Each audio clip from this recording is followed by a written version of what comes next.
Since the making of episode 1, many of the men we're interested in, they've fled to Pakistan. Our main subject in this episode fled to Pakistan and he's yet to return. Literally, men from Telford might as well have chartered their own planes to Kashmir. But I'd like to say a thank you. A thank you to members of the Muslim community, because many of them have come forward from Telford and pointed us in the right direction for our investigations. More and more people in Telford have come forward to tell us their stories and tell us what's really going on. We've connected local MP Lucy Allen, who's very strong on this issue. We've connected her to a victim who is trapped and is in need of help. Hopefully she's going to help her. Bearing in mind Telford Police have refused to meet me, we've been in contact with the National Crime Agency, the NCA, about the information that we've gathered. And there has been a frenzy of house attacks and car fire bombings.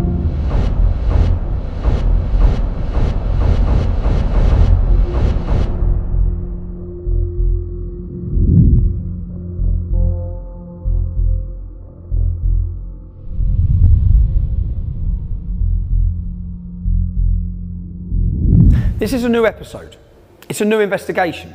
They're new allegations, but they're all part of the same network of related families. For this episode, we're looking at the Hussains, the Iqbals, and the Khans. And the Ahmeds, we'll catch up with you in a future episode. I want to be clear before I start. Where allegations are made, nothing has been proven. And we will be giving the accused the right to reply. Finally, if you're one of those people who is going through keyboard abuse at our survivors, as has happened with Nicole, they deserved it. They wanted it. They're lying. Just remember, there are multiple allegations against each individual we're going to approach. And remember, these stories are about little girls, some as young as 10, being violently gang raped by adult men. Take a long, hard look at yourselves. We're ready, yeah? So, anytime, if you want to stop. I know it's probably been difficult coming here, and more difficult what I'm going to ask you to talk about. I read your independent inquiry. It's devastating. Is it alright if we just start at the beginning and literally just have a conversation where we flow through, and if there's bits I want to question you more on, then I will, if that's alright with you. Yeah?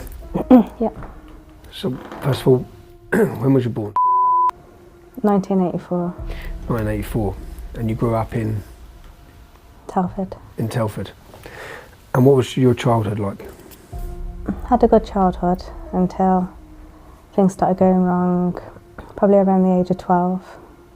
My dad was an alcoholic, and I was always his shadow. Wherever he went, I went. So I was always going to the pubs with him to look after him. And at which age did your abuse start? Well, the grooming started when I was about 14, but I didn't, it started going really bad when I was 15. Explain to me what grooming is. What's the process, so that people understand the process that happens to a young girl? They start taking you out in the cars, buying you things, not asking you for nothing, just being nice, saying that they, want to be your friend, your best friend. What sort of things they buy you? They start off with fags, alcohol, credit, then it'd be food, jewellery. After they know that they've got your trust and stuff, then that's when they start, they say that they're your boyfriend, make you feel that, you're loved and you're special. And then after a while, they start introducing you to other men. Can we talk about your first time that this started with you? Can we talk about who it started with and tell me what happened? The first time for me was with someone from the Royal Balti in Wellington.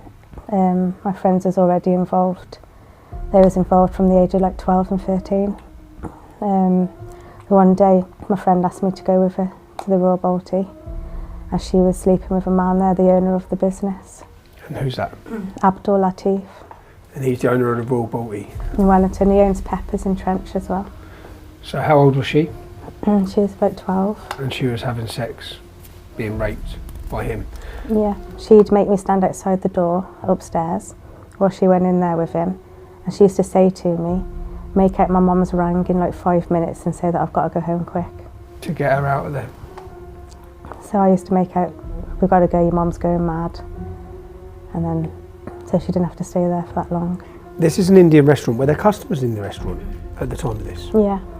You were upstairs in a side room then? You go upstairs, there's all rooms upstairs. Okay. Was this the first time you were physically or sexually assaulted? No, it just started off me going there with her. Okay. And then we started going on deliveries with one of the drivers there. Who was the driver? He was called Mia, that's all I know. He was from Birmingham in Handsworth. Okay. The one day he just said to me when he was dropping us off home that I was the cute one. And he went to give me a kiss and I just ran. I jumped out the car and ran. So you're all children, and they're organising you to lose your virginity with who? Mia, the driver, because my friend who was going with the owner, they organised it all between them. So where did you lose your virginity? At the Royal Balti. In the Indian restaurant, upstairs. And how old was Mia? He was late 30s. Late 30s. And you at this point were 14 or 15? 15. 15. So this is the car park of the Royal Balti. Up them stairs, yeah, up them stairs. I think it was that far room. And that far room? That's where it happened. So this far room here, in the corner, is that where you lost your virginity? Yeah. 29th of August, 1999. Do you remember the date? Is the restaurant open? Yeah. There's customers? All the workmen are working in there, and they kept coming into the kitchen. That's where we had to stay in there. Yeah. Be in the kitchen as well. And they'd come in and grope us all, and then The they'd go back workmen out. they'd come in and touch you all up. Yeah. So there's kids in here being touched up, kids in here being raped, Yeah. and unsuspecting customers sitting out there having their Indian restaurant, having their food. Yeah.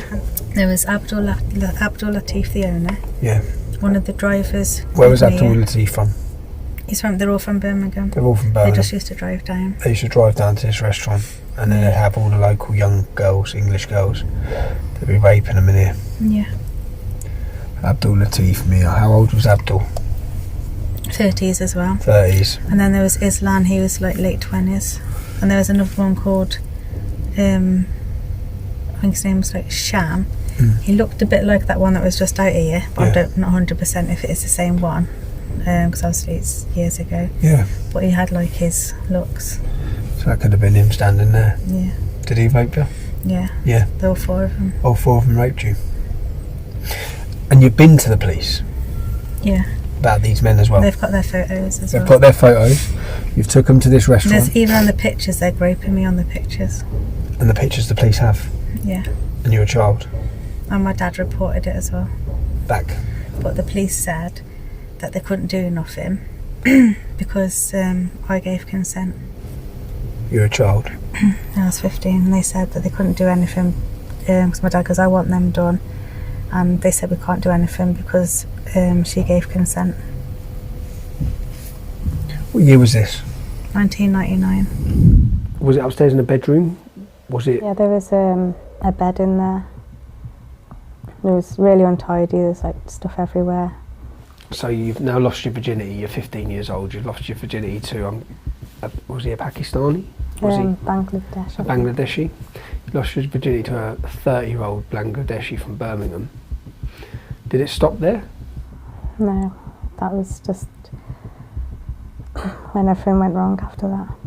Going to school and my friend Lucy and her boyfriend at the time picked us up and I started getting to know him more. It's just Lucy Lowe. who was murdered. Yeah. And her boyfriend's name? Azzy. Azzy, okay. He started ringing me a lot. Just being nice, wanting to chat and telling me about Lucy and stuff and how she'd done his head in and things like that.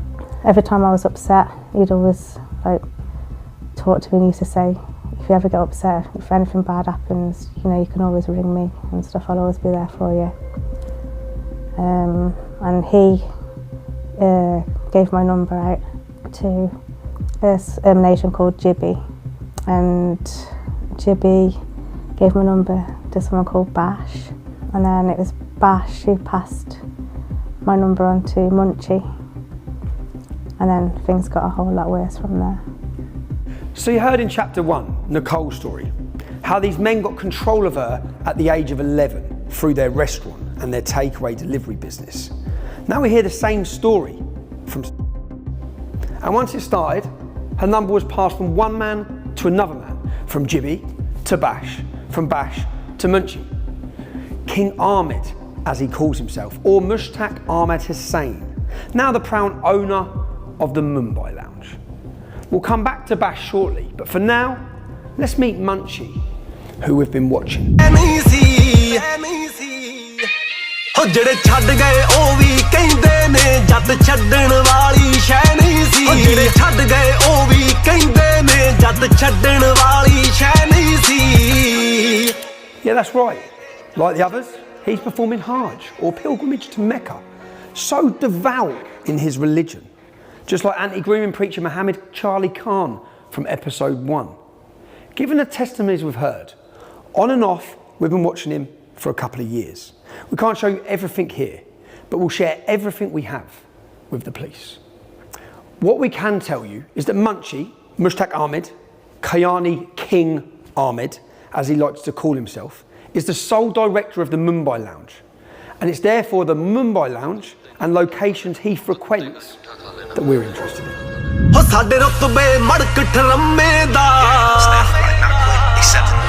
ਕੀ ਪਤਾ ਬਾਲਿਆਂ ਤੇਜਾਂ ਨੂੰ ਸਾਡੇ ਰੁਤਬੇ ਮੜਕ ਠਰਮੇ ਦਾ ਕੀ ਪਤਾ ਬਾਲਿਆਂ ਤੇਜਾਂ ਨੂੰ ਸਾਡੀ ਯਾਰੀ ਔਖੀ ਮਿਲਦੀ ਐ ਜੋ ਸੀ ਮਿਲਿਆ ਪੰਜਾਬ ਅੰਗਰੇਜ਼ਾਂ ਨੂੰ ਇੱਥੇ ਲੰਡੂ ਫਿਰਨ ਬਥੇਰੇ ਜੋ ਟੋ ਟੋ ਕੇ ਦੇਖਣ ਜੇਬਾਂ ਨੂੰ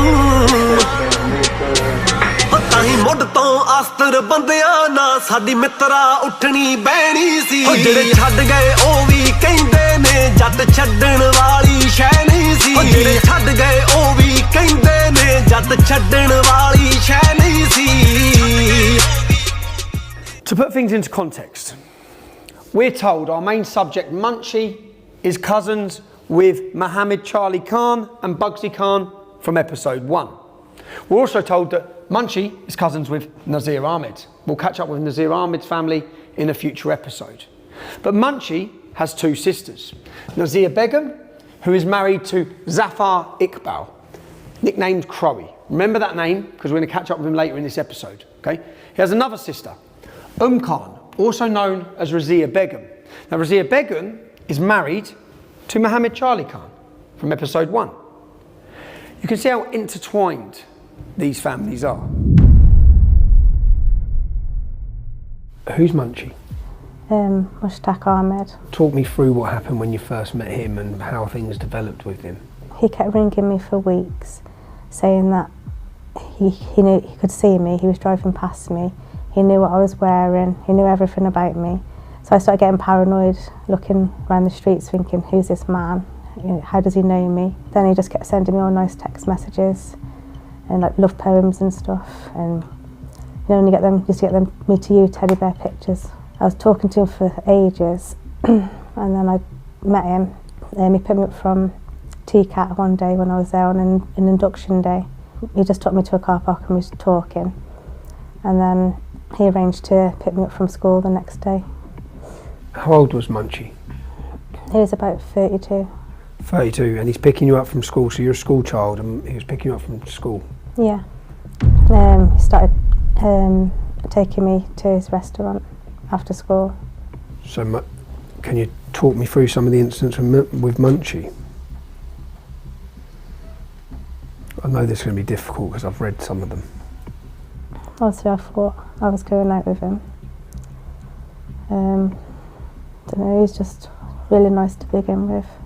Take me to the restaurant and then I'd get there and he'd make me some food.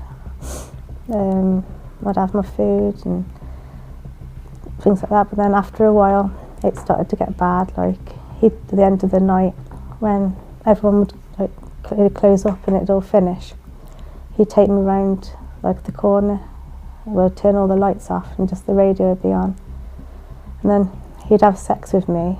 But then as I went to get up to get dressed to go home, that's when he'd all the others would walk in. All the others? The workers. The workers at the restaurant. How old were you at this point? 15. So he'd rape you. You say have sex. You thought you was his girlfriend, but he'd rape you. And then afterwards, all of the other workers would come in and... Yeah, because I'd be fighting, and then he'd be laughing, he'd like be trying to pin me down, and I wouldn't give in. So he'd laugh for ages, and he'd just say, she does want it, she's just playing hard to get. And I'd be saying to him, no, I'm not, leave me alone. And then when he couldn't like pin me down, he'd start getting angry then. That's when he'd like get angry and get a bit violent, because he was, you know, not winning, wasn't doing what he wanted. Then he'd just pin me down and just let them all have me. When you say them all, how many men? About 5 or 6. So he'd rape you and then he'd hold you down whilst 5 or 6 other men who work at his restaurant would rape you. Do you know any of those other men were? Yeah. His brother-in-law. His brother-in-law? Who's his brother-in-law? He goes by the name of Crowy or Cobra. So Munchie is raping you with his brother-in-law? Yeah. Together? He was like the main one. In these incidents, did they say anything to you? What sort of... Did they call you anything? Did they...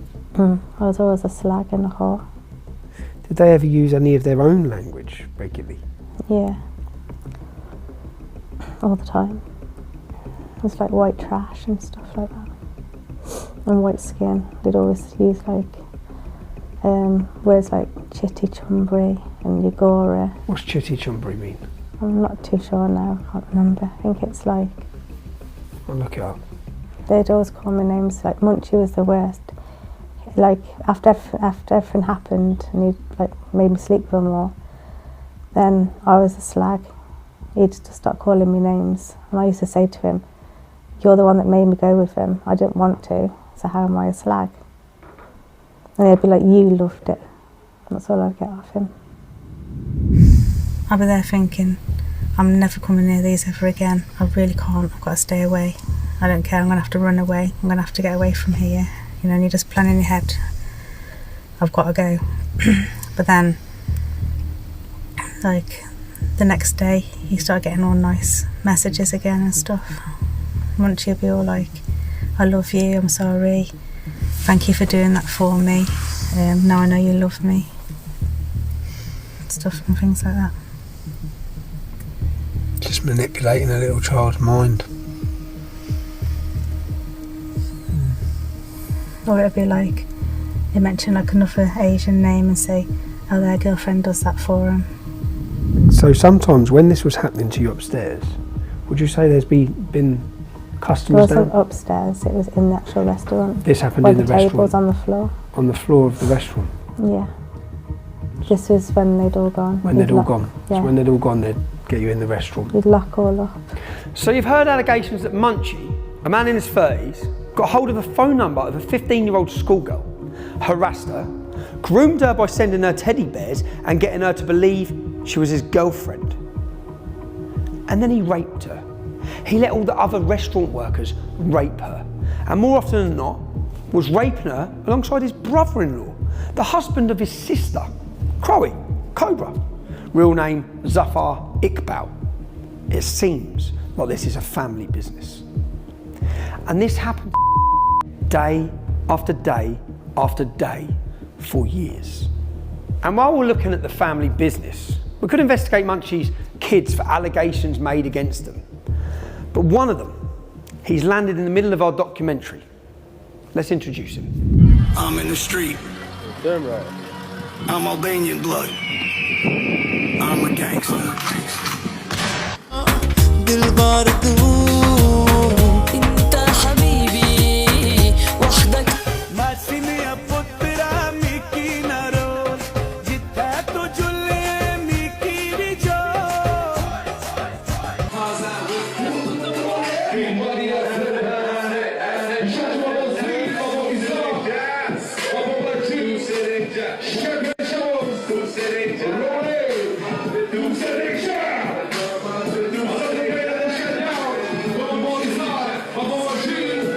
I'm the Queen's in that, bro. All ready up, steady up, yeah? ਛੱਡ ਗਏ ਉਹ ਵੀ ਕਹਿੰਦੇ ਨੇ ਜੱਟ ਛੱਡਣ ਵਾਲੀ ਸ਼ੈ ਨਹੀਂ ਸੀ ਜਿਹੜੇ ਛੱਡ ਗਏ ਉਹ ਵੀ ਕਹਿੰਦੇ ਨੇ ਜੱਟ ਛੱਡਣ ਵਾਲੀ ਸ਼ੈ ਨਹੀਂ ਸੀ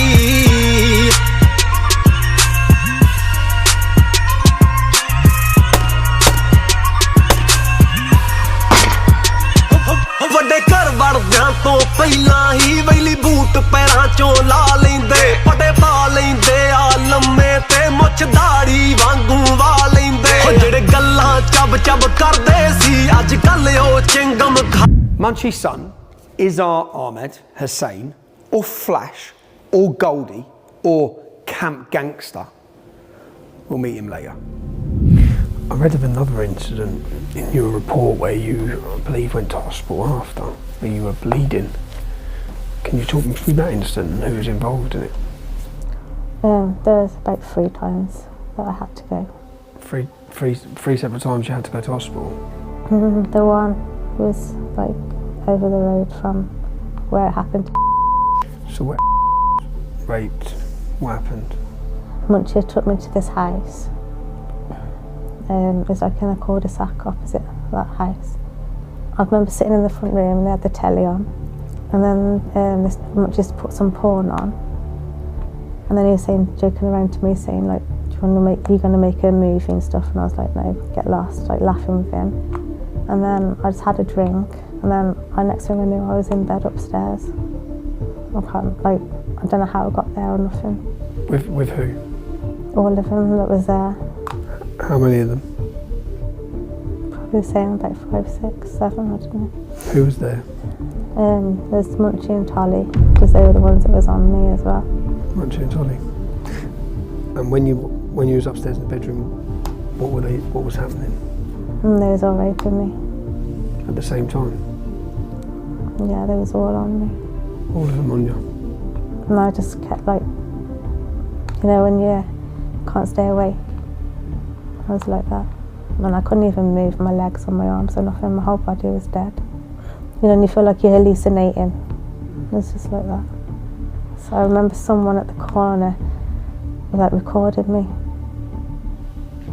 They were filming it? Yeah. Munchie? Yeah. He was raping you? And there was Crowe. Crowe, the brother-in-law? And Purveyor. And they're all raping you at the same time? In different holes? Yeah. And the police still don't think that this needs to be prosecuted? No. Did you attend hospital? Yeah, I had to because I was really, really sore and really bad, and I felt like I was all damaged. But I remember when I walked in, I had to go to the GU clinic at the hospital because my doctors told me to go there. Did they bring, when you've turned up, so you've turned up as a child, as a young girl, in a hospital, bleeding from front and back, swollen? Really bad. Really swollen? Did they ring the police? No. Who brought you to the hospital? I took myself. Took yourself, so you've gone as a young child on your own to a hospital? Because at first when you go in, they take you in this room and this woman talks to you and asks you what's happened and why you're there. And then you have to go in and get examined. And you say you ended up in hospital multiple times? Yeah. They gave me a card once and said if I need someone to talk to, it's like a counsellor or something. They gave you a card, they never rang the police? No. So I believe you went to see your doctor as well, am I right? Yeah. What was your doctor's name? At the time, it was called Dr. Swallow. What did he say? I said to him the one day, I went, am I infertile? And he said, why did you say that? And I said, because I haven't got pregnant and all this, all this stuff's like, I keep coming here all the time for like morning after pill. I said, how come I haven't got pregnant? I said, am I infertile? And he said, no, I doubt it, and this, that and the other. He said, are you the lady of the night? Are you a lady of the night? But I didn't understand what he meant then. I didn't get what he meant. Are you a lady of the night? Are you a prostitute? You was a child at this time as well? Yeah. He never questioned you further? Nothing. No contact? What have social services been, what were they like when you were young? I didn't really see anyone. I saw one man called I always remember his name. I seen him at the police station. And he just, I wouldn't talk then. I was too scared to say anything. And he just gave me a card and he said, here's my card if you ever want to talk. And I always kept it for years. You used to go missing for days? Sometimes weeks. Sometimes weeks? Yeah, and the police would be looking for me. My mum and dad had been worried sick, ringing the police. And where would you be? In Birmingham mainly.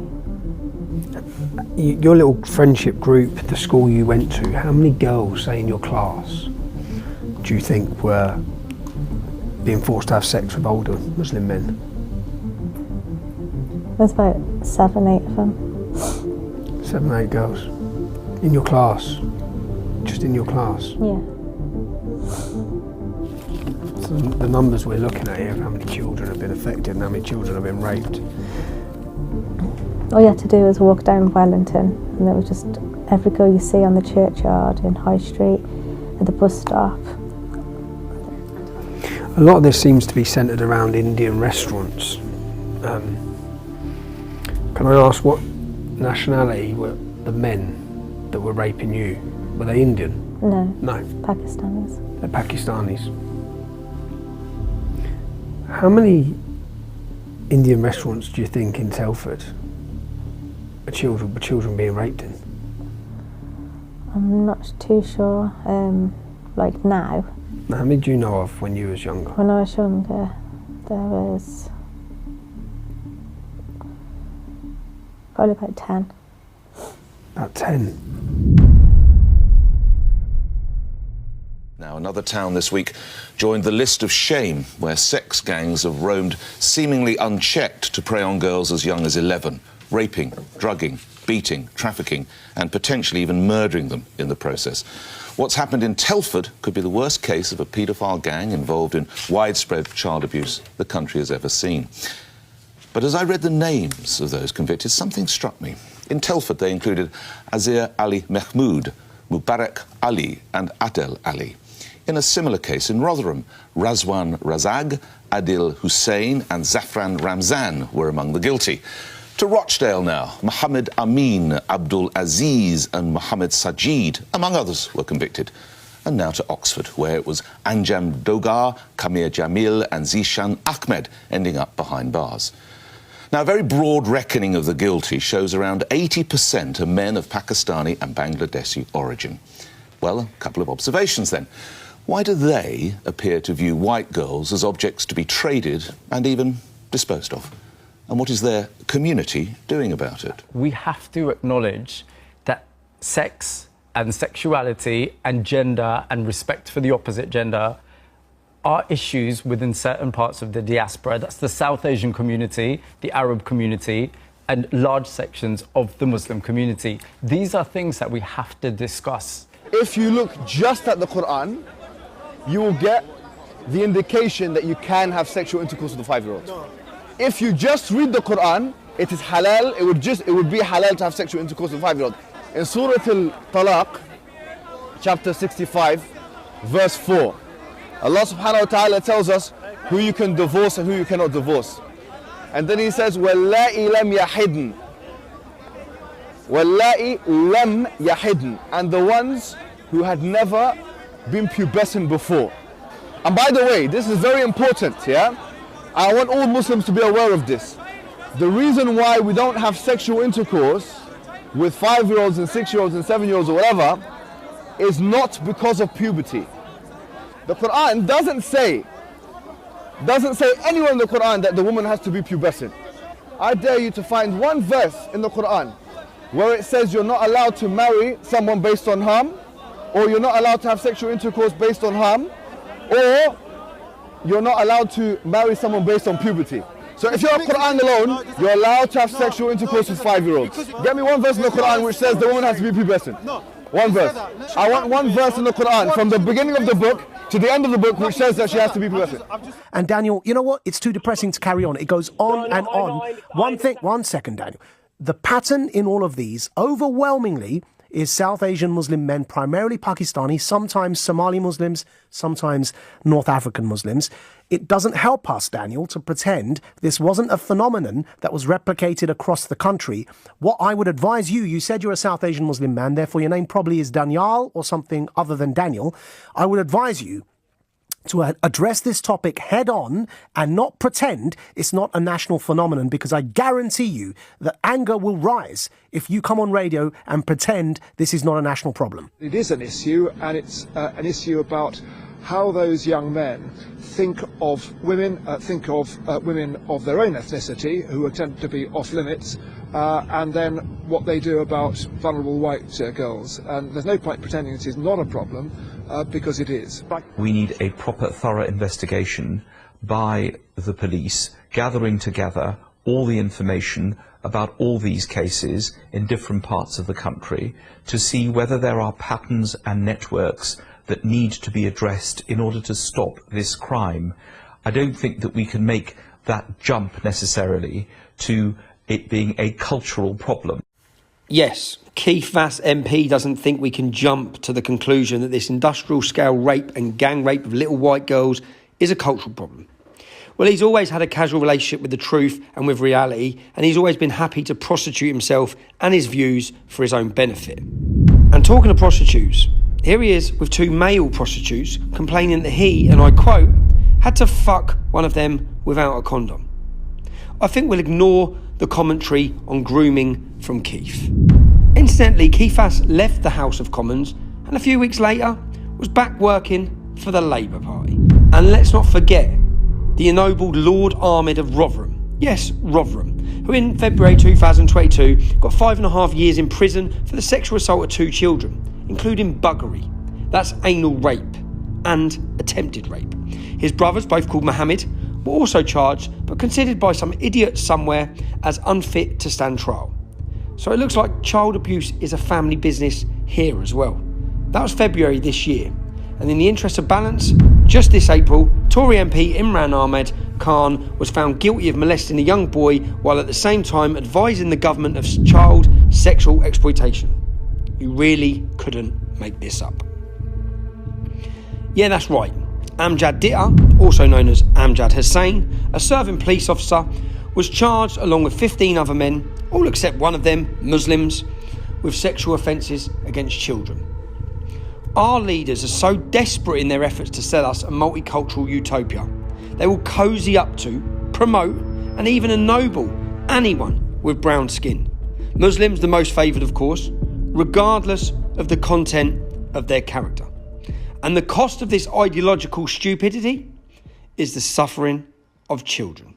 What is concerning is if pockets of our country, communities like ours, Daniel, yours and mine, are disproportionately involved in any one type of crime. That disproportionate number raises questions about our attitudes, our meaning British Pakistani men, our attitudes towards the rest of society, and whether we have a Muslim supremacist attitude. One of the defendants in this case, Daniel, I'm sorry you're not going to like hearing this stuff, but the truth doesn't necessarily care about your feelings. One of the main defendants in trial argued that it's his religious right to have sex with underage girls, and that was his defense. Look it up, Daniel. It is unbelievable. And you and I know that that kind of argument gets bandied about. You and I know, and if you don't believe me again, look it up, that in Pakistan, your and my country of origin, where our parents are from, when they tried to raise the age of sexual consent, it was shot down by the Ideological Council of Guarding Islamic Culture in Pakistan, shot down in Parliament and deemed blasphemous for trying to raise the age of consent.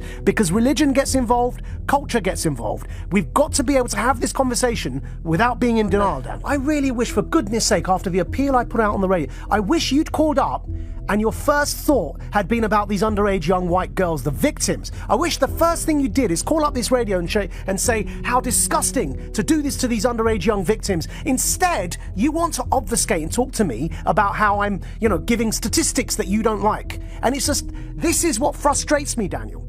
Why was that your first reaction to the topic instead of thinking of the girls? And that's why I think it's about time that we just stop pretending this isn't a problem and address it head on, recognise there is this disproportionate problem within our communities, and worry about the victims. We need very briefly to say this is a class problem, this is a cultural problem, and this is also a language problem. Religion as well, by the way. Also religion, because firstly on language, these are paedophiles who are raping children. Okay, let's just accept that. And these are not women, these are not girls in relationships. Yes, we haven't talked about class, and the reason why the authorities turned a blind eye and threw these girls under a bus or to the wolves was because they were, as it were, in an underclass. They thought these girls are out of education, they've been failed by social services. Honestly, if these were middle-class girls at boarding school, do you honestly think these children would not have been taken proper care of by the boarding school? Across Europe, not just in Britain, there's a disproportionate rate of offending by either Muslim migrants or Muslims born and raised in Europe against white girls.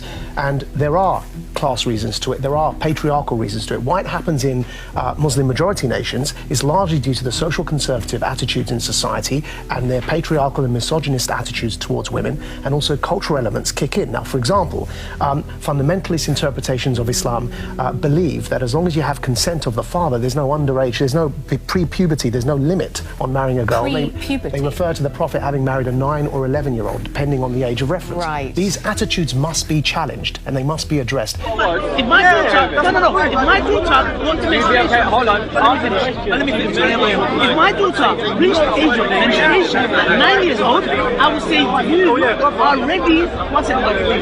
You are ready to get married. This scandal involving 27 cities with probably thousands of underage young girls, it must lead to a Stephen Lawrence-style national inquiry looking into what the institutional failures have been. There has been failures on an institutional level in the care homes up and down this country. There have been failures on an institutional level in the police up and down this country. And there have been failures on an institutional level in local Labour councils, probably not only Labour, but mainly Labour councils up and down this country, because people have been scared of being called racist. And the fear of racism, or the fear of so-called Islamophobia, which is a misnomer, the fear, more appropriately, of anti-Muslim bigotry, must never be an excuse to allow underage girls to be raped and abused in this way. But it was. Think of that. Imagine that. 27 cities. And counting. Because I can guarantee you we haven't heard the end of this yet. Imagine the thousands of victims. Imagine the impunity with which these men must have been acting. It is an absolute disgrace that this has been allowed to go on in this country. And you may hear me being angry right now. If you're not going to be angry about this, what on earth are you going to get angry about? Don't tell me that their Muslim identity had nothing to do with this. I have lived and breathed this community all of my life. I can guarantee you that it's not the cause, but a factor in the way in which these girls was treated was the culture of these men, and as part of that culture is their religious attitude towards non-Muslims. And that is the reason that you see almost exclusively that they are men like me, Pakistani, British, Muslim. Most of them. Some of them Bangladeshi Muslims, some of them Indian Muslims, some of them North African Muslims, some of them Somali Muslims, all of them Muslims, almost all Pakistani Muslims. And the victims, almost all underaged white girls. Now, who will lead, who will defend the voiceless in this national scandal? So there has been media coverage, and some courageous individuals, not least Majid Nawaz, they've spoken out about how nearly all of the men involved in this gang rape of little white girls are Pakistani Muslims. And most of the rest, they're Muslims as well. We hear two leading Islamic influencers speaking at Speaker's Corner. One explained that the Quran, Allah's words, say nothing to prevent sex with 5-year-olds. The other saying he'd be happy for his daughter to get married at 9 if she'd reached puberty.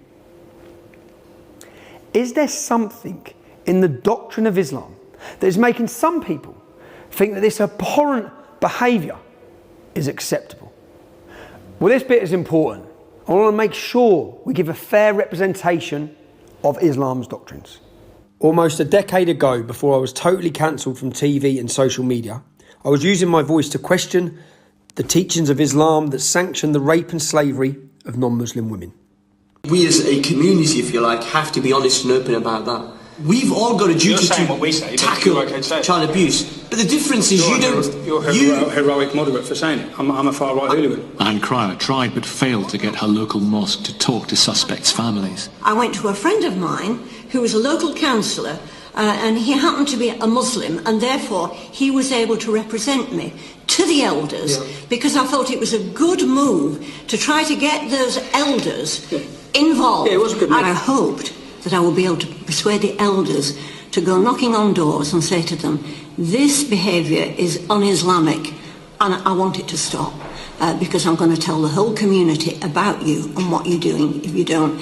Now, they weren't prepared to do that. There is a possibility for me that this is linked to Islam. Maybe it's not, but maybe it is. When you have in the Quran... How can you say it's linked to Islam? Because on what basis? What's your evidence? Okay, the Quran, you can take sexual slaves. You can take sexual slaves. Whatever you outside of your four wives... That you can take non-Muslim women as sexual slaves. Okay. I don't think you could find it. It is nice to see you reading the Quran, though, I have to say. It's obviously not making a difference, is it? Because you still distorted it. No, I'm not distorting. I'm reading. If you fear that you're not deal justly with the orphan girls, then marry those that please you of other women, 2, 3 or 4. If you fear that that will not be just, then take what your right arm possesses, i.e. slaves. Where does it say sexual slaves? Slaves, you can take... No, where does it say sexual slaves? Where does it say sexual slaves? Don't distort it. Well, maybe it's not me misrepresenting it. Maybe it's the groomers that are misrepresenting this. Would we all agree that these girls that have been targeted in these gangs are slaves, being treated like slaves? Can we agree? Look, I think that is a very unhelpful way of tackling the issue. They're being treated like slaves, and we have chapters in here that tell them it's okay to take non-Muslim women as slaves, and to me, that needs to be explored. To Mo, Tommy continually tries to unfairly blame the religion of Islam for criminal acts. Tommy's tried to create a link between some theological aspects and linking them with paedophilia, and that's wrong. Whatever sources he's using, they're deeply flawed. It says in the Quran that you can take non-Muslim women as slaves. What do they do with slaves? If it's in there, we must explore that avenue.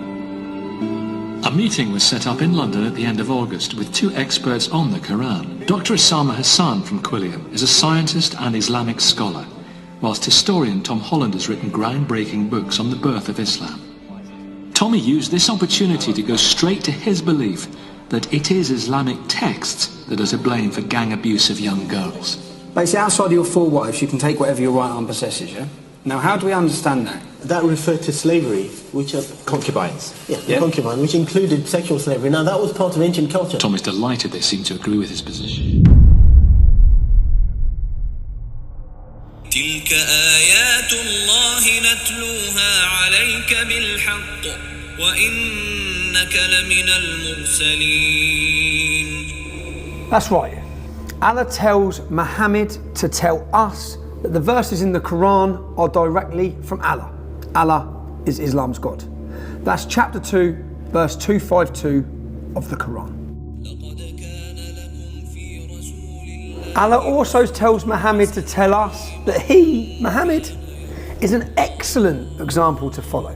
Some translations say good, some say perfect, some say the best. That's Surah 33:21. Allah tells Muhammad to tell us that he, Muhammad, and I'm quoting him here, is of great moral character, or a man of outstanding character, sublime, exalted, highest, noblest, depending on which translation you prefer. That's Surah 68:4. And finally, and importantly,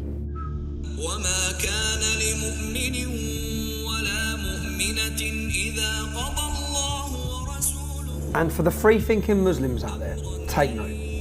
Once Allah and Muhammad have decided on something, you don't have any option. You don't have any choice in the matter. There's a fatalism to that, I think. Inshallah.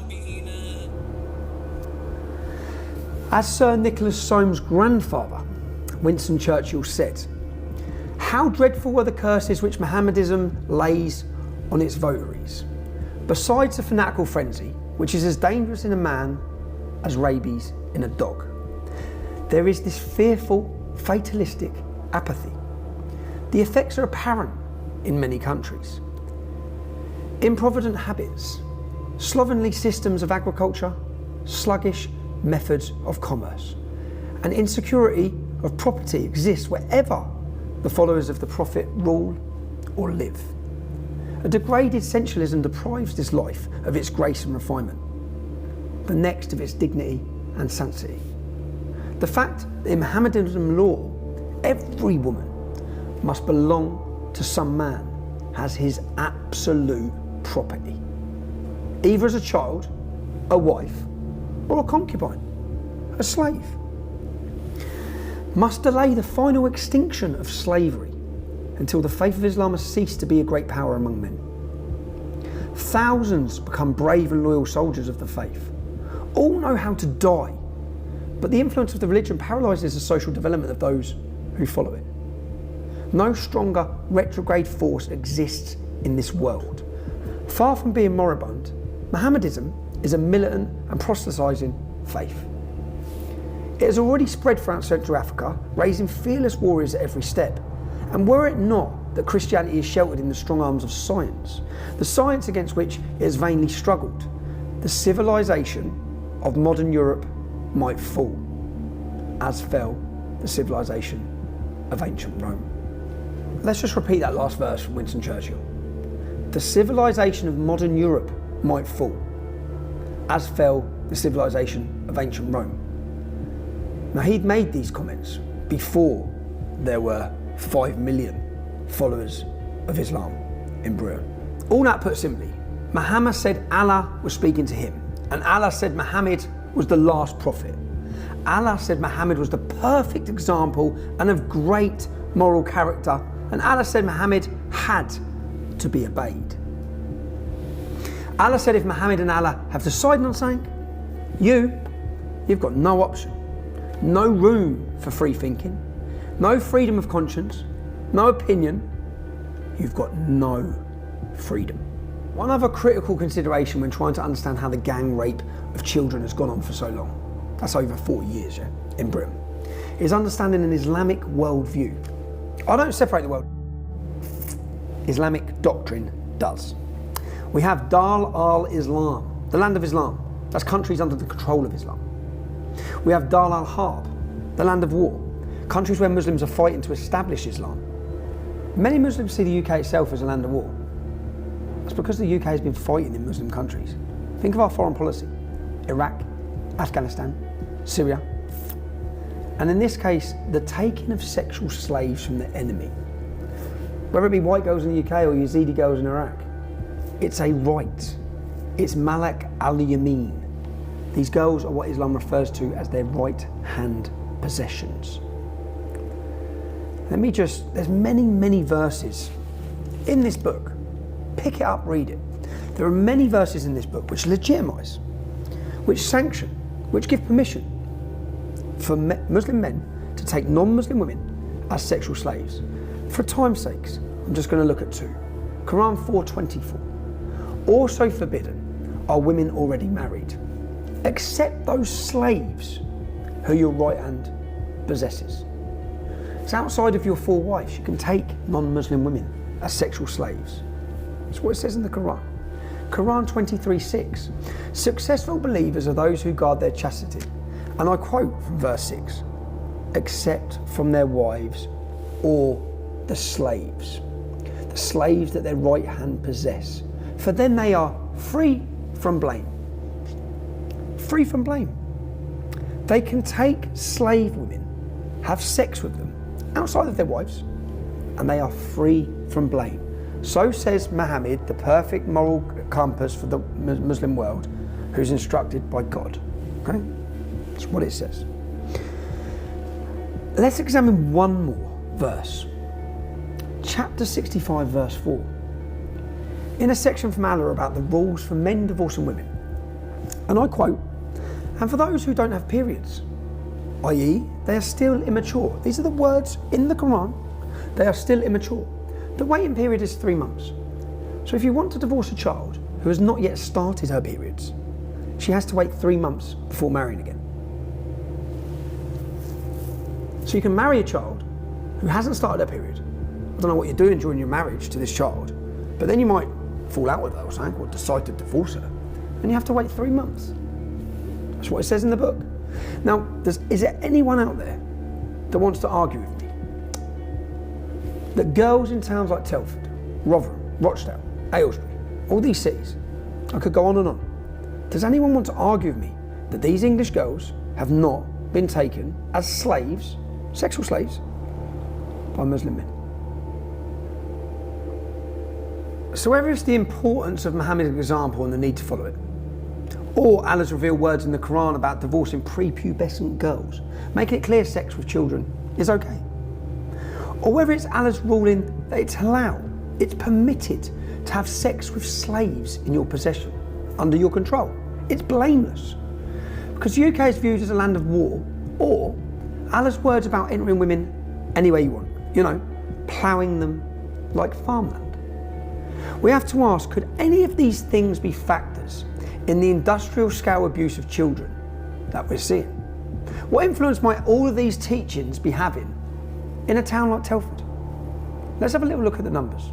Telford has a total population of 166,000 people, 88,000 males. Once you take away the under 16s and the over 65s, you're left with 53,000. Telford only has a 1.8% Muslim population. That means there's 956 working age Muslim men in Telford. Operation Chalice. The police operation in Telford identified 100 victims alone in a year and 200 suspects. 200 suspects from 956 males. 20.9%. 1 in 5 men in that town have been raping our children.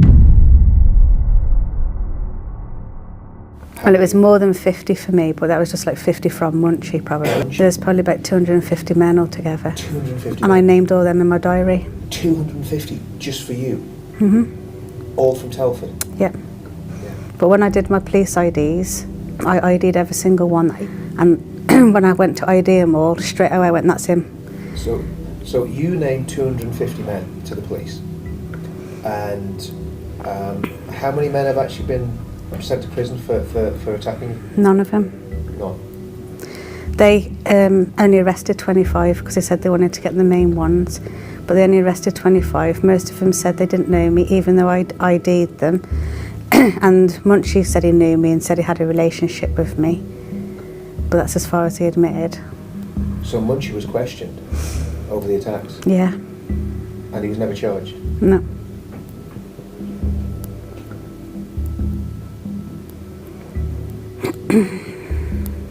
Because they said it was going to be my word over theirs, and I was on my own. I did have one witness. He was a man who witnessed what Jibby and Bash and Majid and that did to me in that flat, because he witnessed, he was living there, he heard me screaming, he heard me crying, and he saw me coming down in a mess, and he heard me like screaming for help and crying. And so he wrote a statement for me saying that he did witness all that. Was he a Pakistani man? He was a white man. So he was willing to go to court for me, but then nothing went. That's another house we was talked to by Bash. This is another house just literally around the corner again. Yeah, it's right opposite the shop. And Bash took you here for the same thing. Sex with lots of men. Yeah, he bought alcohol. Bash would buy the alcohol. The food, saying it was a party. And the party would be you and me. Just you. Me. And other men. So Bash would organise a party in this house. Yeah. Where's the women in this house? There was no one there. There's no women. I think it's when they send them back to Pakistan. Yeah. Then they'd get you round as a kid. Because when I went upstairs to the toilet, I could see like a kid's room with all kids' stuff. But none of them There's there. all baby stuff everywhere. They'd bring you in the house. And how many men would visit the house in the night? Probably about 7, 8. You'd be forced to. Yeah. Sleep with them. And Bash organised this. Yeah. And who's Bash? He's Munchie's best mate. Munchie's best mate. Okay. He was like one of the first ones. For you? Yeah, and it was him and Jibby that I spoke about in the flats in Dot Hill. Okay. Right, go next one, Mark. Yeah. Next one, please, Mark. They said that even though CPS said that it would be, they decided not to pursue it because it was me on my own against all of them, and they didn't think I'd be able to cope, and they didn't think that, you know, there would be enough evidence because it was past rather than anything new. It was all past evidence. So they said that they didn't think I'd handle court on my own. But all I know is on the night of the fire, I was at home and I had an argument with my dad, and he took my mobile phone off me. But Bash had already given me a secret phone and said, keep that in case your dad ever gets your phone. And I had a big argument with my dad and I was crying, and I rang Lucy and asked if I could go and sleep there, and she said yeah. And I'd spoke to them. I can't remember if Bash rang me or I rang them. I think they might have rang me, I can't remember. But I was speaking to him anyway, and Bash told me not to go to Lucy's. He told me to stay at home, and he said that he was going to look into getting me a place to live and stuff like that. He said, whatever you do, don't go to Lucy's. So I was like, okay. I didn't know why. He just warned me I wasn't allowed to go. So I didn't think nothing of it, and I just literally cried myself to sleep and fell asleep. And I woke up the next morning to two friends, come to my house and that. And I was sat at the bottom of my bed. I'm still trying to wake up. And they're telling me looking all sad and saying to me that Lucy's died. And I was like, what do you mean? She's dead and everything. And they said her house got set on fire last night and it's killed them all, basically. I just want to recap. A man called Bash, Munchie's best friend, was an abuser of He'd arranged parties where men would come and rape. He also warned not to sleep at Lucy Lowe's house the night she was murdered. Did he know about the plan to murder her in advance? Now, Bash, like his art, we'll be meeting him later.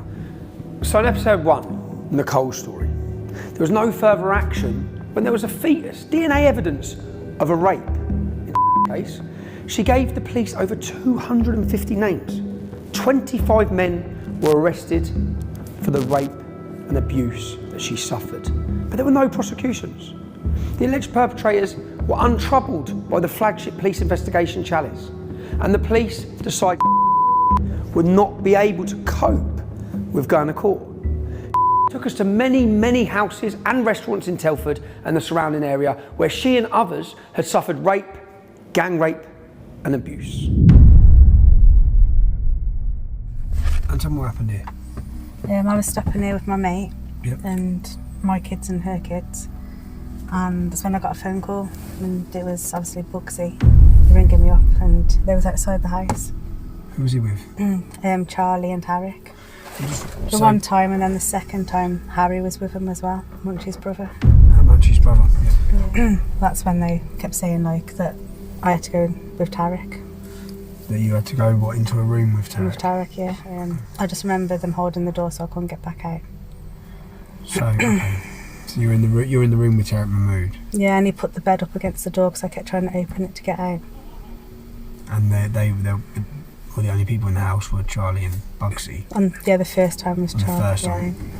And Tarek Mahmood then has... Just pushed me on the bed, put the bed up against the door so I couldn't, because I kept trying to get out. Yeah.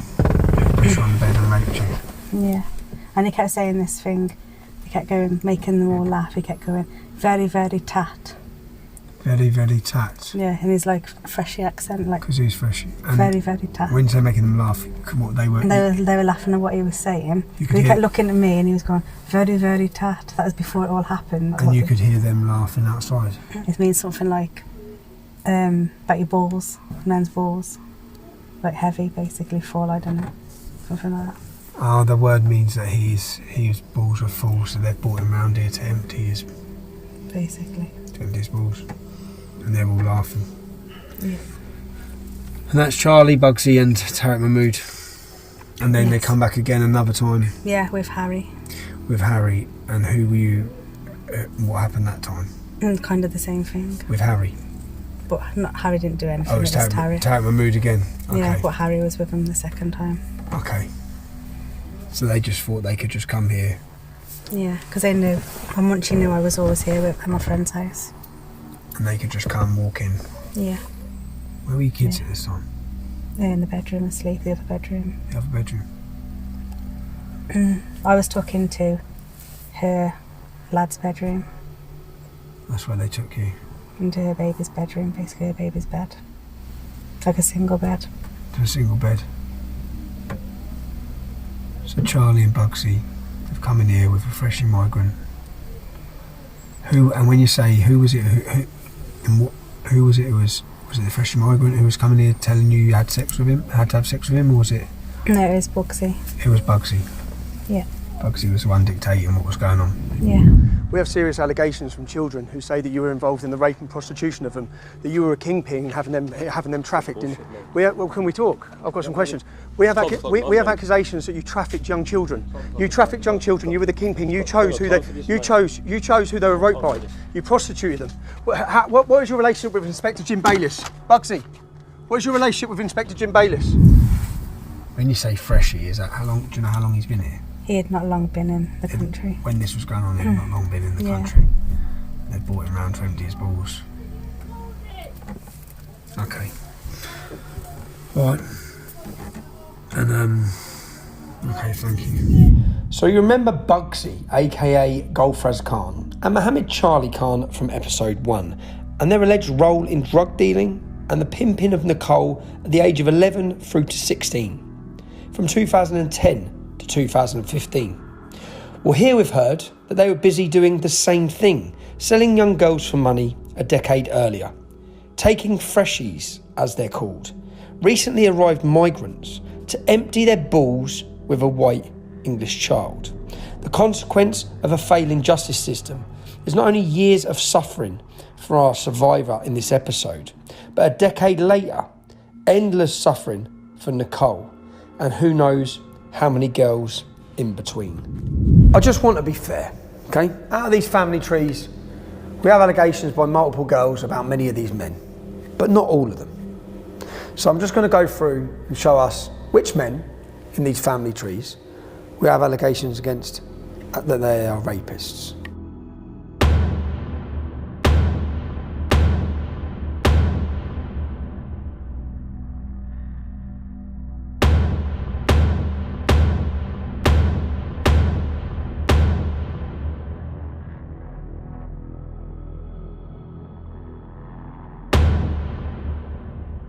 Some of these men are named as rapists. And those that aren't named as rapists, many of them are named as drug dealers. But some of them, they're named as drug dealers and rapists. But I don't want to label every single person on this, so we're just going to go through and see which ones we've got allegations against drug dealing for.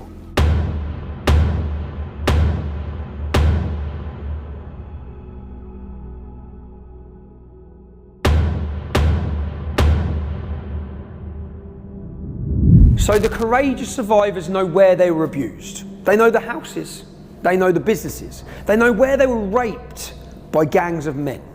The police are aware of which premises are being used to abuse and rape children. The council are aware. The media and the newspapers, they're fully aware.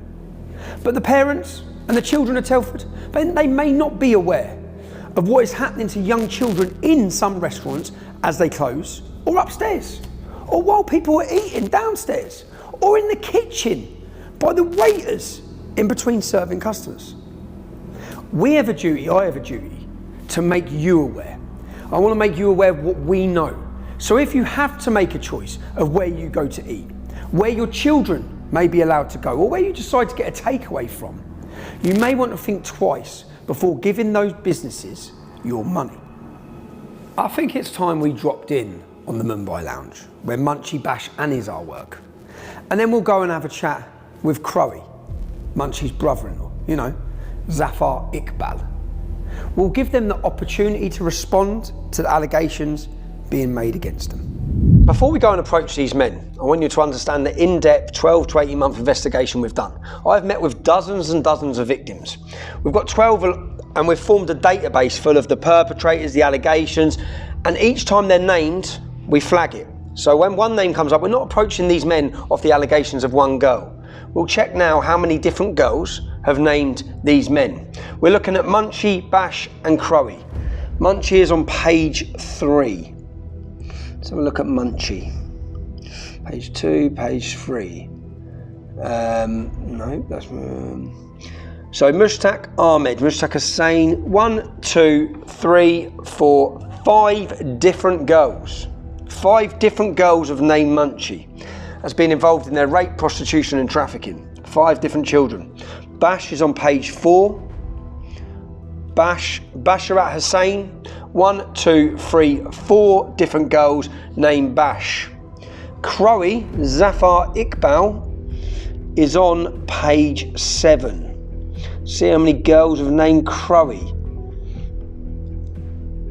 Crowe, page 7. Zafar Iqbal, 1, 2, 3, 4. But let me just show you as we work our way through here. The alleged perpetrators. We're on episode 2. There's many more episodes to come, just so you can see and understand the level of the investigation that we have carried out and the amount. We have over 200 men who have been named in this investigation.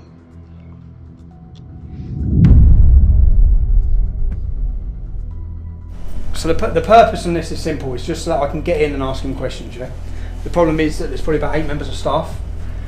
Munchie, who is the main alleged rapist, who has been holding children down whilst they are gang raped repeatedly by men. Some of these, one of these girls end up in hospital 3 times. They split her anal and vaginal together, yeah, with what they've done to her. Now, the problem is Munchie works in the kitchen, which means he will have knives. So there is a risky situation of going in. Some of his relatives, his nephews and his cousins, are working as waiters. They're young, they might be fiery. It's impossible. I've tried to contact him multiple ways. I've tried to put questions to him to get answers. I have to give him the right to reply because we're about to publish some of the sickest allegations ever against the man. The allegations are that this has happened repeatedly in his business. It's literally, we're just here to do our job, yeah? That's literally it. So the bar's busy. The bar's very busy, yeah? We don't really want to go through this way. This is the Indian restaurant this side of the pub. It looks like this is the restaurant side. So they're there, armed door ins over here.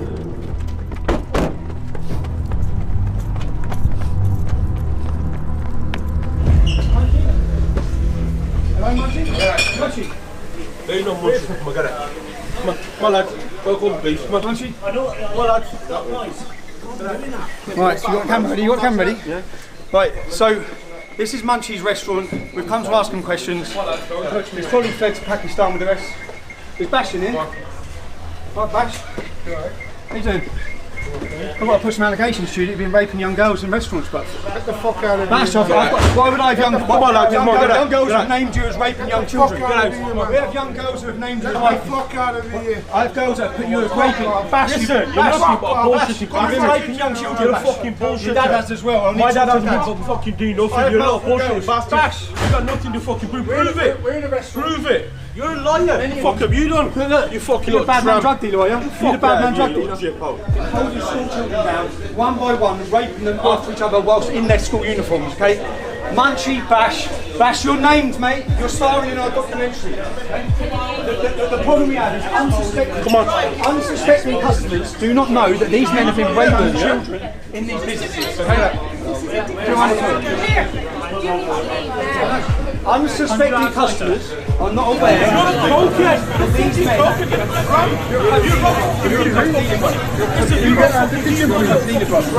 Look at you. Unsuspecting customers have no idea that these men have been prostituting and raping children in these businesses. We are here to make sure that the people in Telford, you are unaware of what's been going on. Get out of the kitchen. Or what? Sorry? Or what? This is private area. Get out of the kitchen. We've come in here because multiple young girls have named these men as holding them on the floor. His dad holds children on the floor one by one, raped by every member of staff. Every member of staff. I'm not in front of you, mum. Anyway, his dad His dad. Your dad rapes little schoolgirls, bruv. Your dad rapes little schoolgirls. Young men, bruv, lads. Young girls have been raped by these men. Mate, young girls have been raped by these men. I'm not lying, bruv. Multiple young children. Yeah, what do you know, bruv? They've been holding children down their school uniforms and raping them. If you know You're standing up for them. You've got rapists working in this pub, lads. There's rapists working in that kitchen. Come on, let's go.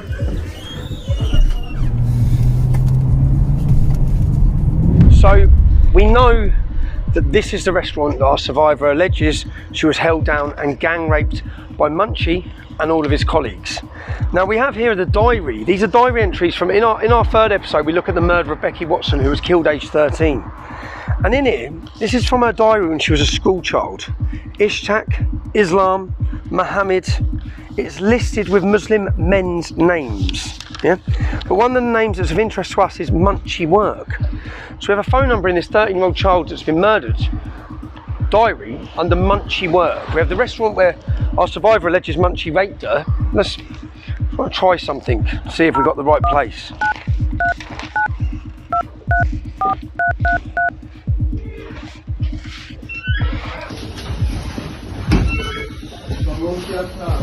Hello mate, yeah, I just wanted to check that with you. So this is the place where you step down the step. This is the place that she describes in the story where she was held. On that floor there, she was held and gang raped. We've heard the allegations of Zafar Iqbal. Now Zafar Iqbal, where do we have to go? We heard the allegations that whilst Munchie was raping her ear, Zafar Iqbal was involved, which is Crowe, Munchie's brother-in-law.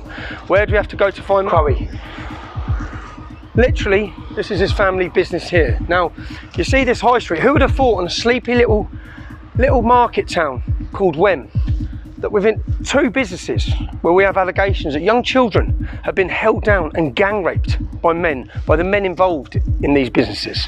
This is his restaurant here. This is his family restaurant. So we'll go and see what they've got to say. Right lads, how are you? Okay. Yeah, not bad. Crowe. Crowe, mate, Crowe. Huh? Crowe. Who's Crowe? The chef. Huh? Chef. Crowe. He's been raping children, mate. I want to speak to him about it. Right, yeah. Where do I go? Leave. Hello, mate. Is Crowe here? Who? Crowe. Crowe. Who's that? Now, Zafar Iqbal.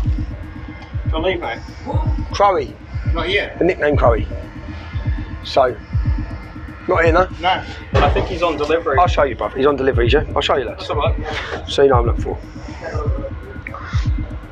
Yeah, we know he's not. You know who he is. Yeah, I also know who you are. Yeah, I know. Yeah. But you know who he is, yeah? Yeah. And it's his place, his family's place, yeah? Yeah. It's his family's place. Yeah. I'll just come to ask him some questions, lads, because I'll tell you what it is. I've got girls that name him. I know this is his family's restaurant. No, it is, but he's not here. He's in Pakistan. He's in Pakistan. Yeah. Do you know why he's in Pakistan? Do you know why he's in? Family death. How long has he been there? Went yesterday. He went yesterday? Yeah. It's pretty good timing though. Because just tell him when he's back, we have allegations that he's been raping children, and we need to question him about it. Yeah? Yeah, no, you went yesterday. Yeah. Do you know that? What do you think, mate? Can I ask you? If you're a member of staff here... If you're going to ask me, yeah, I think you're racist. You think I'm racist? I think you're racist. Okay, I am asking you. Have you got proof? Can you show me proof? I've got 4 different girls who don't know each other. Okay. Who have all given me his name.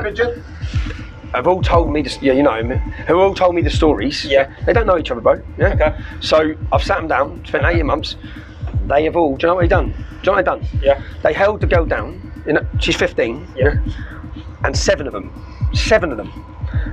they breached her anal to her vagina. She couldn't walk for a week. Yeah? So when you hear that story, I don't care what you think about me, if I'm honest, yeah? But what do you think of him if 4 different girls are saying that? Well, I think the story itself is bad. Oh, it's bad? Yeah, if that was to happen. Is it as bad as racism? Yes. It is, okay, so. Yeah. Okay, we're getting somewhere. How am I racist? What have I said that's racist? Well, I want to see proof for what you're doing. Okay, but no, let's forget. Okay, you will see proof. I don't think you coming in here is like. If you've got that case, right? You've got those allegations. Take it to court. I'm not a police officer, and the police don't take them to court because they have police that work for them, this gang, yeah? They have police on their payroll. Now, do you think it's right, if there are those allegations against this man, do you think it's right that there's some 14-year-old girls might be coming in here for food? Yeah, but I don't believe your story. You don't believe it? I don't believe Do you believe the girls? I haven't spoken to him. No, okay, but you're going to see story of 4 girls. Do you think these 4 girls just making up? Well, I'm telling you there's 4 girls. I'm telling you. So you're going to see it on a film. You're telling me a story. You know, you're going to see on a film 4 girls. Yeah. Gang lads, Come on. gang lads, let's go.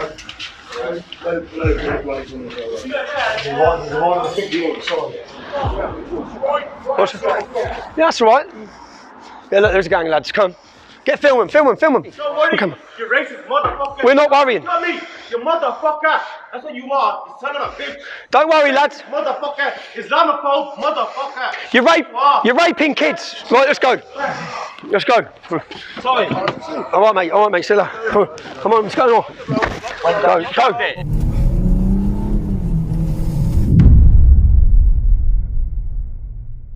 I'm back in Telford.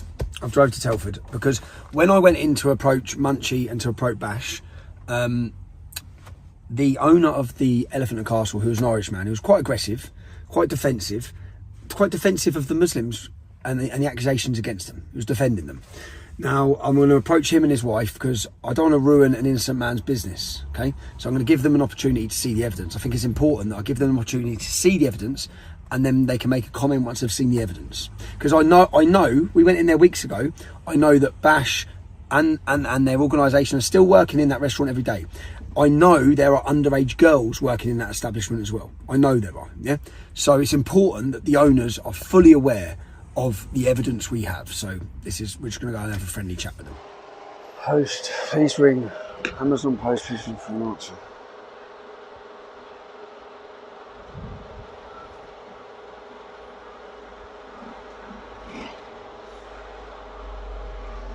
I'm asking if you want this. Oh, yep.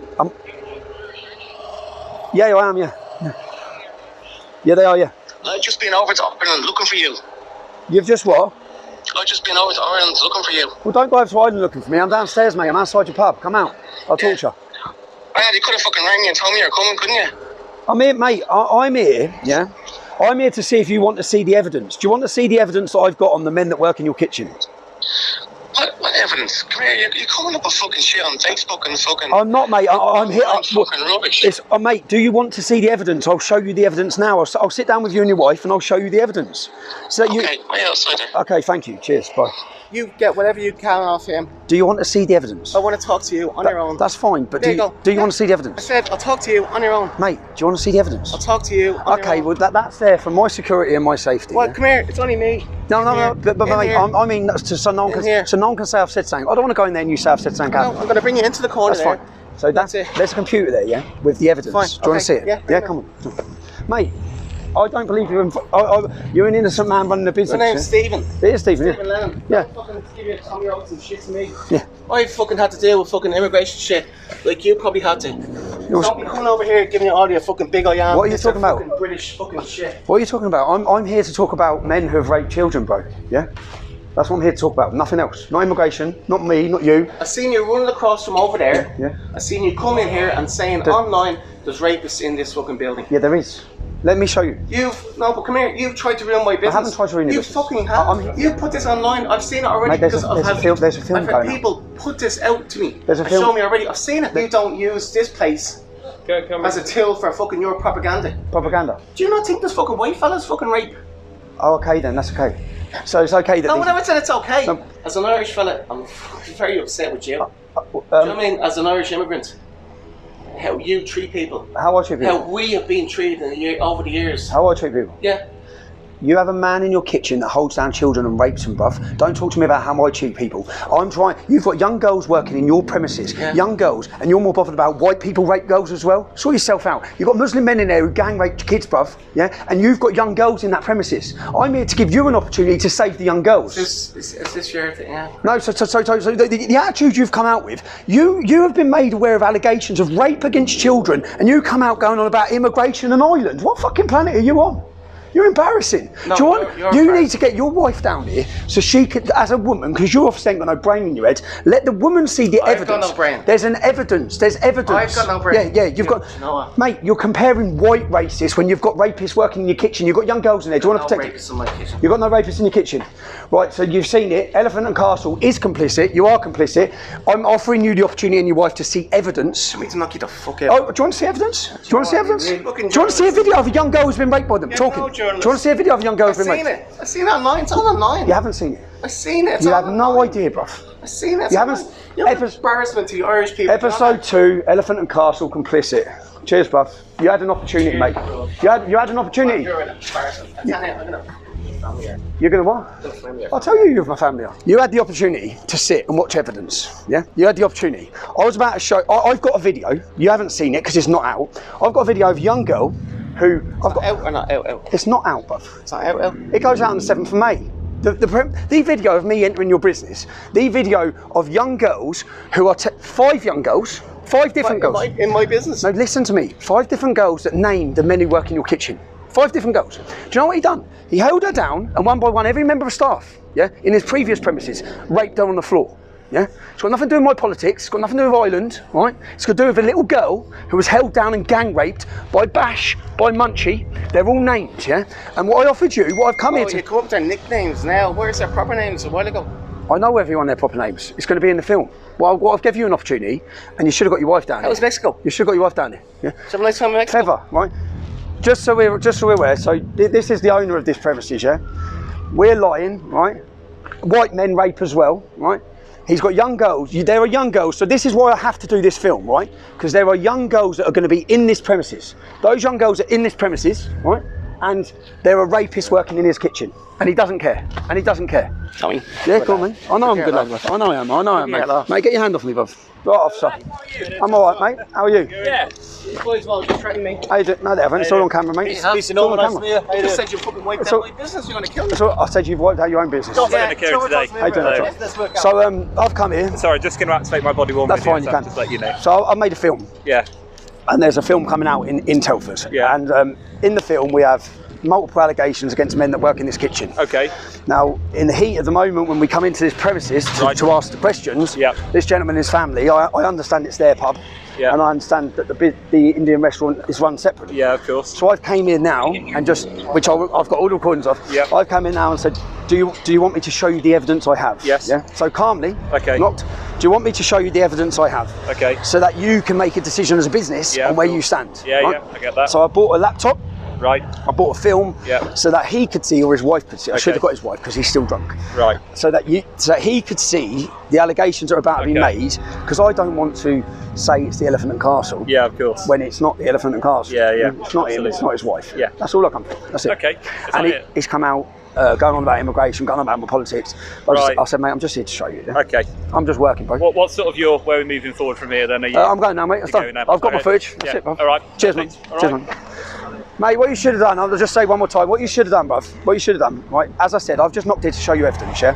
You should have got your wife to sit down and see the evidence, because what I wanted to do in my film is actually separate the Elephant and Castle from the Mumbai Lounge, yeah? There's no Mumbai Lounge. What I come to show you was evidence. So to see if your wife wanted to see girls sitting down telling her I've seen it. It's no, all you online. haven't seen it, man. I've seen it. It's all online. No, it's a as I said to you, I've seen you walking in here. There's an hour and 20-minute film going out on the 7th of May. That's fantastic. I'm sure your boys would love to pay it. Well, you're in it now. Give you all the money. You're in it now. See you later. We don't have to worry about me ruining his business. He's just ruined his own business. I had hope that as an owner of an establishment that has young girls working there and serious allegations of rape that he's aware of, he'd wanted to see the evidence. I just went in to see the evidence. Do you know what I realised? He threatened to knock me out. And I realise now that his attitude and the way he acted and the way he was there is exactly the reason that this has gone unpunished for 30 years or 40 years. He would be one of the people shutting down the debate, shutting down the ability to discuss these gangs raping children. And he just tried to do that to me. So I'm surprised. I'm disappointed as well, because I'm not saying he's got anything to do with raping children. I'm not saying he's anything to do with these rape gangs. What I am saying is that he's ignorantly defended them without witnessing the evidence we have. because he was more bothered about the fact that I'm accusing Asians of rape. That's what he's bothered about. That was it. White people rape as well. That's his argument to the fact that he's got men in his kitchen, that we have 3, 4, 5 girls alleging the gang raping them. Yeah, I don't feel any guilt now about his restaurant or naming it, because he's done it, not me. So, hello.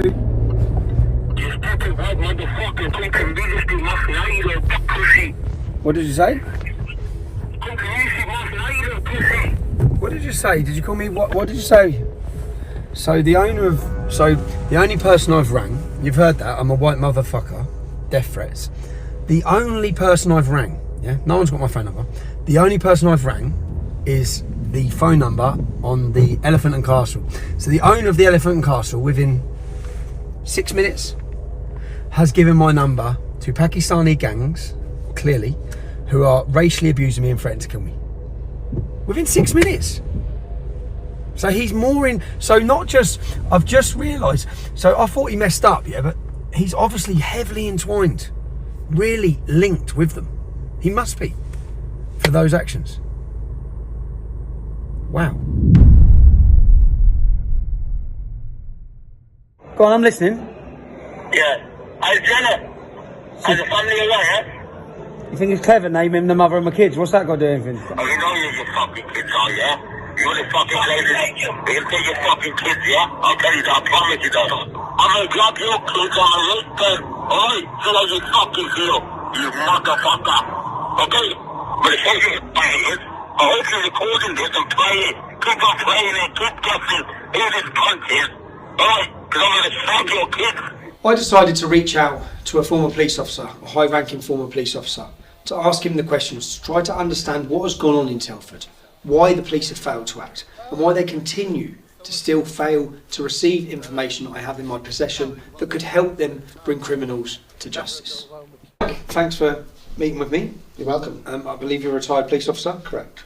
What was your position within the police when you retired? When I retired, I was a Deputy Chief Constable. Okay, so I've spent the last 2 years, 18 months to 2 years, building evidence and a database of witness statements, covert recordings, surveillance of men who are alleged to have raped and prostituted children, trafficked them. There's been a lot of fire bombings. I have evidence within my position that I've attempted to give to a senior officer at West Mercia Police. Have you had an opportunity to watch episode 1? I've seen episode 1, yes. Can I ask what your opinion is as a former police officer of the fact Rob Rondell, and I'll quote the police officer, categorically will not meet with Tommy Robinson to discuss this? There's been a lot of stuff talking about envelopes being passed over in restaurants.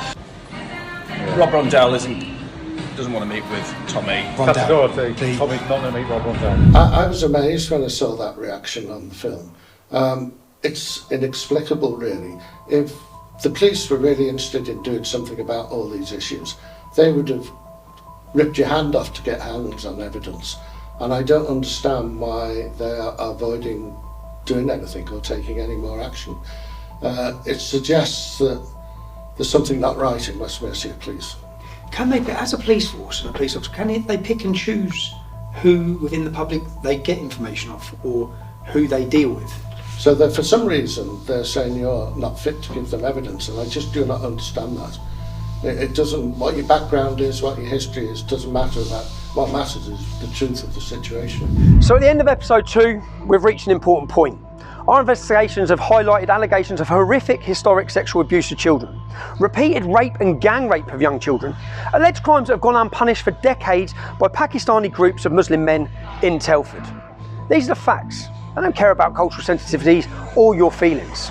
We've seen how the failure to bring these people to face justice means that girls and young women in Telford continue to suffer, like Nicole from episode 1, who was abused by some of the same men a decade after the suffering of our courageous survivor you've just heard from in episode 2. We have gathered information about serious ongoing criminality, drug dealing, cases of modern day slavery and abuse of vulnerable people in Telford by criminal gangs who operate with impunity. They don't fear the authorities, they mock the authorities. We have information the authorities don't have. Information that will help bring the reign of these criminal gangs to an end. I want to be very clear. I would like to give this information to the appropriate authorities. The information is extremely sensitive And to safeguard the well-being of others cannot just be handed to a corrupt Telford police force. I wrote to the National Crime Agency several weeks ago with this offer. I've had no reply. I've repeated this offer to the police I've met concerning the threats of kidnap and rape made against my own children. I'll repeat the offer now, and I'll appeal to Lucy Allen, Member of Parliament. She's very strong on these issues. Can someone please meet me to receive the information I have?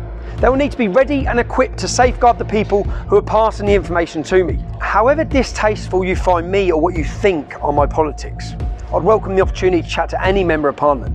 Please don't let another day go by without acting. That makes you complicit in these crimes. And make no mistake, these are ongoing crimes where young girls and women are suffering. Why are they approaching you and not going to the police? Because they don't trust the police, man. That's what I mean, they don't trust them. All I can suggest is that she goes and asks to speak specifically to the anti-corruption officers at West Mercia. They haven't done in 20 years though, mate. They are responsible for law enforcement in that area, do you know what I mean? They don't enforce it, man. I'm telling you, they do not. Not the way, look, they don't. For whatever reasons, they are interlinked massively. Go to West Mercia Police and see what they have to say. I mean, that's the best, honestly, that I can tell you to do. We're going to forget the failures of West Mercia Police. We're going to forget the fact that Rob Rondell refused to meet me to receive evidence. We're going to attempt to start again. You'll be able to follow up in future episodes to see where this goes. I don't have much confidence. We're going to attempt to form a new relationship with West Mercia Police.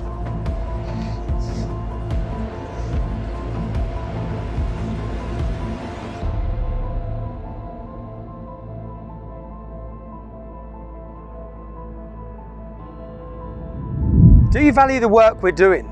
Do you value the content you've just seen? We can't do it without your support. I want you to become a member of our team, our production team. If you can support our work at Urban Scoop, you become a producer. You can sit and watch these films and know that you played your part. You helped us bring them down. You helped us highlight them. And better than that, you helped us save victims. Along the way, we help victims, we move them, we support them. We can't do it without your support. Everything costs money. The travel, the security, we need to be safe. We need to make sure our families are safe. If you can support our work, please log on, subscribe at Urban Scoop with a monthly donation so we know it's guaranteed each month so we can progress, get bigger and bigger and bring you better and better documentaries. Thank you.